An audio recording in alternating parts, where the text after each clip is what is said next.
bientôt sur la diapositive suivante. Alors pourquoi ces volcans sont très grands? Probablement parce qu'il n'y a pas de tectonique des plaques. Vous savez que les plaques bougent sur Terre, c'est ce qui crée les tremblements de terre, et il n'y a pas de tectonique des plaques d'ailleurs nulle part. Il n'y a que sur Terre qu'il y en a. Il n'y en a pas sur Vénus, il n'y en a pas sur la Lune, ni sur Mercure, ni autre. Certains pensent que c'est une condition nécessaire à l'apparition de la vie. Je ne suis pas sûr que ce soit une certitude. En tous les cas, on continue à chercher. Et vous avez déjà, en haut, au milieu, vous voyez déjà une espèce d'écoulement qui semble indiquer que quelque chose a coulé. Et ce quelque chose, depuis longtemps, on pense que c'est de l'eau. Vous allez me dire, mais pourquoi vous pensez que c'est de l'eau? Si vous me posez la question, j'y répondrai tout à l'heure. Alors, en 1976, première grande mission double d'ailleurs américaine, qui s'appelait les missions Viking, et qui ont montré ce type d'image. Donc il y a une grande caractéristique de l'eau sur Mars, qui est ce qu'on peut appeler des fleuves asséchés. Ça, je pense que pas besoin d'avoir fait beaucoup d'études pour comprendre qu'on a affaire ici à un fleuve asséché. Donc des traces d'écoulement qui ont érodé la surface. Ce qui est assez particulier, ce qui est assez agaçant, je dirais même, c'est qu'à partir du moment où l'eau arrive aux embouchures, en bas, elle disparaît. C'est-à-dire qu'on perd sa trace, on ne sait pas très bien ce qu'elle devient. Est-ce qu'il y a des lacs? Est-ce qu'il y a des mers intérieures? Est-ce qu'il y a des flaques d'eau? En fait, on s'est souvent posé la question et on n'a pas vraiment la réponse. Pourquoi? Parce que l'eau a peut-être gelé. Je vous rappelle qu'il fait quand même très froid sur Mars. Et d'autre part, l'eau s'est peut-être enfouie dans le sous-sol. Et vous allez voir que le sous-sol est très fortement gorgé en eau. Toutes ces images, vous voyez des ronds partout. Tous ces ronds, ce sont des cratères d'impact. C'est la seule façon que nous avons aujourd'hui de dater les surfaces. Quand je dis cratère d'impact, vous imaginez un astéroïde de 10 km de diamètre qui percute Mars, ça va vous faire un cratère d'environ 100 km de diamètre. Il y a à peu près un facteur 10 dans les deux. Donc ça, c'est un astéroïde, ça, c'est un astéroïde, ça, c'est un astéroïde. Une grosse météorite, on va dire. Et plus vous allez voir de cratères, plus ce que vous voyez est ancien. Et quand je dis ancien, ça a plus de 3 milliards d'années, 3 milliards et demi, voire 3,8. Une deuxième manifestation de l'eau qui a été découverte à l'époque aussi des données vikings, là c'est différent. Là on a ce qu'on appelle une vallée de débâcle, c'est-à-dire que des trompes d'eau arrivent, en l'occurrence en haut à droite de l'image, contournent les obstacles, ce cratère ici que l'on voit bien sur cette image, celui-là, et ce cratère est déjà bien déformé, bien abîmé, bien érodé. Vous avez une gigantesque forme en goutte d'eau, et c'est quand même là l'argument principal pour penser que c'est de l'eau qui est la cause de cette érosion. Mais vous avez sur des cratères plus bas, finalement, ils ont été complètement érodés. Donc là, on a des phénomènes très brutaux qui durent typiquement une journée, peut-être quelques heures, un peu comme une débâcle sur Terre. Le bon exemple, c'est un volcan de haute altitude qui rentre en éruption, qui est couvert de neige. Le mélange du feu et de la glace, ça fait de l'eau, ça fait de la boue, et ça fait des débâcles monstrueuses qui provoquent des dégâts terribles sur Terre. Et là, on pense, alors c'est évidemment pas un volcan qui est la cause, mais voilà une manifestation de l'eau extrêmement importante sur Mars. Vous avez aussi des fleuves asséchés. Le plus bel exemple, c'est celui-là. Un très très grand fleuve, puisque sa largeur fait 2,5 km. C'est à peu près l'Amazone à son embouchure. Donc, vous imaginez la quantité d'eau qui a pu couler dans ce fleuve. Vous avez en haut à droite l'amorce d'un fleuve qui a la taille de la Garonne, on va dire, et des amorces de bras morts qu'on voit assez bien ici, plus des cratères partout, donc des choses encore une fois très anciennes.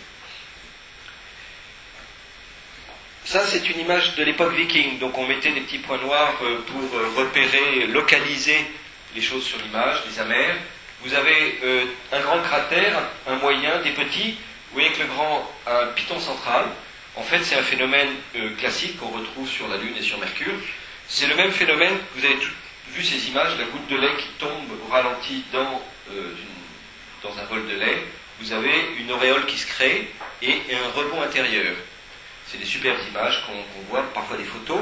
Et bien, au moment où vous avez le rebond intérieur, si la roche qui est fondue au moment de l'impact se fige, eh bien, le piton central reste figé et peut rester comme ça des milliards d'années. Par contre, c'est un phénomène qui n'existe pas sur les cratères plus petits, parce qu'il n'y a pas l'énergie suffisante pour provoquer ce phénomène. Si je vous montre cette image, c'est pour ce qu'il y a autour du cratère. Autour du cratère, ça c'est unique. Vous ne le retrouverez ni sur Mercure, ni sur la Lune, ni sur Vénus. En fait, c'est ce qu'on appelle des éjectats fluidisés ou éjectats lobés.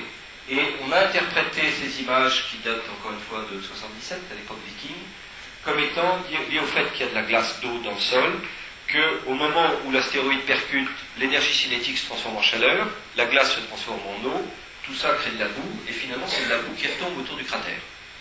Et ensuite, comme il fait bien froid, la boue gèle et la boue peut rester comme ça 2-3 milliards d'années. Et ça, c'est un phénomène assez unique. Il y a eu une thèse à Orsay pour caractériser ce phénomène.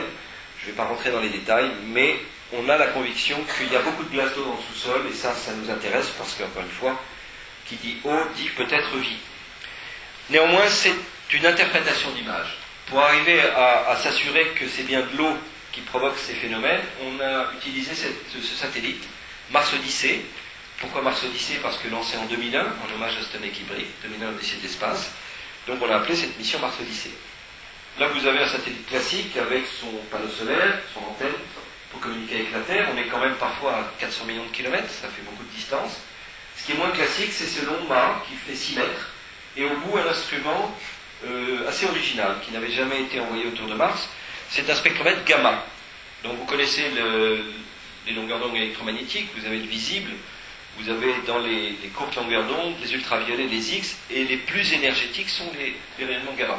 Alors l'intérêt des rayonnements gamma, c'est que ça va nous permettre de mesurer directement les atomes à la surface de Mars. Donc on va, par des réactions nucléaires excités par des rayonnements cosmiques, peu importe, donc on va mesurer la quantité de fer dans le sol de Mars. Si Mars est rouge, c'est que Mars a du fer rouillé. La rouille, c'est la couleur rouge-brun. C'est la couleur de Mars. On va mesurer le carbone si on en trouve. On n'en trouvera pas beaucoup.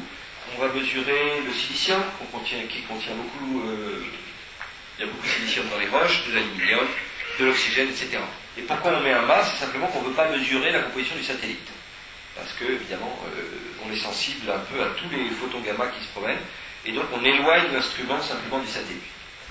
Alors, voilà la carte qu'on obtient. Alors, pour être précis, en fait, c'est une carte obtenue par un détecteur de neutrons, mais croyez-moi sur parole, la carte gamma est la même. Vous avez ici l'intégralité de Mars. Vous avez une zone de plus ou moins 50 degrés de latitude de part et d'autre de l'équateur, qui est plutôt... Alors en fait c'est l'hydrogène qu'on mesure. C'est pas H2O, la molécule d'eau, c'est l'hydrogène, puisqu'on est sensible aux atomes et pas aux molécules. Et on a une zone pratiquement sèche, entre 50, plus ou moins 50 degrés de latitude nord et sud.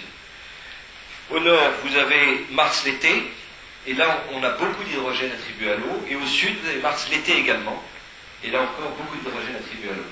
Pourquoi on a fait l'été avec l'été? Parce que l'hiver, la calotte polaire va descendre jusqu'ici à peu près. Et qu'est-ce que c'est que la calotte polaire? On le sait maintenant, c'est du givre de CO2, c'est la neige carbonique. Et en fait, cette neige carbonique va complètement occulter le signal, donc l'hiver, il n'y a plus aucun signal lié à l'hydrogène. Donc on a effectivement mesuré pour la première fois, et indirectement, l'eau sur Mars. Il y a deux zones essentiellement un peu riches en eau, celles qui sont bleutées. Vous avez un M ici, c'est là où il y a un rover qui s'est posé, sur Meridiani Planum. Et tout à fait à droite, une zone bleue avec un G, qui est le cratère Gusev, et les Américains ont envoyé un autre rover, Spirit, dans ces zones plutôt hydratées. Par contre, du côté de Valles Marineris et des volcans, c'est extrêmement sec. Alors, dans les années 2000, on a découvert quelque chose d'assez curieux, ce qu'on appelle des gullies en anglais, ou des ravines. C'est des écoulements mystérieux. Pourquoi mystérieux? Parce que sur Mars, j'ai dit qu'il faisait froid, mais ce que je ne vous ai pas dit, c'est que la pression est très faible. La pression est équivalente à la pression à 30 km d'altitude. Là où le CNES envoie les ballons les plus hauts possibles, on monte à 30-35, on ne peut pas monter plus haut parce qu'il n'y a pas assez d'air pour monter plus haut. Et donc, vous savez que si vous faites bouillir de l'eau en haut du Mont Blanc, l'eau va bouillir à peu près à 75 degrés. C'est lié à la baisse de pression. Si vous montez à 30 km d'altitude, l'eau va bouillir instantanément.